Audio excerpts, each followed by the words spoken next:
Even after attending 6 Super Bowls, Jane Helser admits she's not really a football fan. I like football, but I don't spend every Sunday afternoon watching it. I did yesterday, though. For the past 44 years, Jane has had a hand in every NFL matchup, sewing the footballs used by the sport's biggest names in its biggest games. What she and the other 150 employees of the Wilson Football Factory do is nothing short of an art form. What they do is really a craft. You know, it takes months to learn how to sew a football, learn how to turn a football inside out. It's all hand labor. The handcrafted balls made in Ada are the preferred ball at just about every level of the sport. Yeah, since 1941, every point scored in the NFL has been scored with Wilson football. It's also the official ball of the NCAA and has been adopted at the high school level by most states. When you think about all the kids playing football on Friday night and Saturday and Sunday, we make a large portion of those footballs. But this time of year, the factory is focused on one thing, the Super Bowl ball.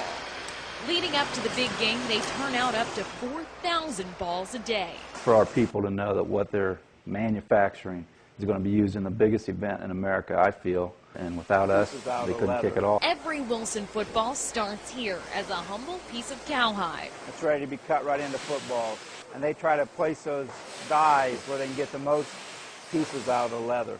From there, the pieces of leather receive their logos.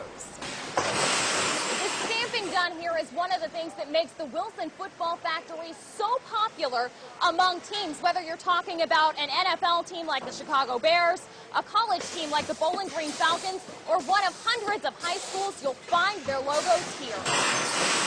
Then they move on for the first round of sewing. We have to put a lining material sew right on the leather, but the leather itself will not have any strength. Without this, eventually it would tear apart. So this is the strength of the football. It's inside, you really never see it.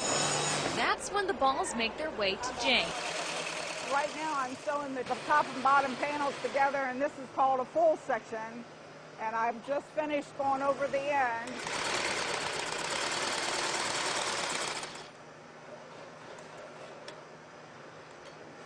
Then after I get it sewed, I have to trim the ends just a little bit.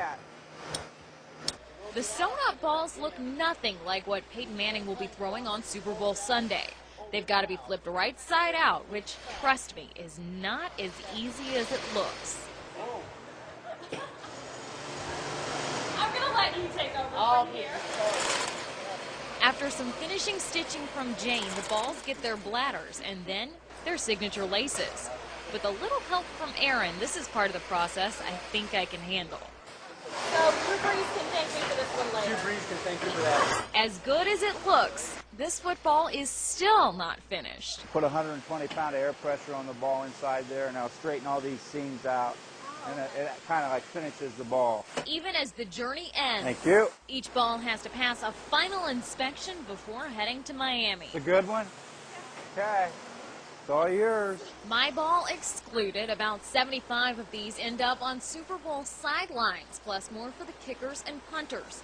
The rest hit store shelves for the fans. For some, saying goodbye to the Super Bowls is a thrill beyond compare. I mean, when I watch it, I know that I've probably sewed one of those balls, but it's just hard to imagine it. As for Dan, he's looking forward to the day that a Cleveland Browns Super Bowl ball rolls through here.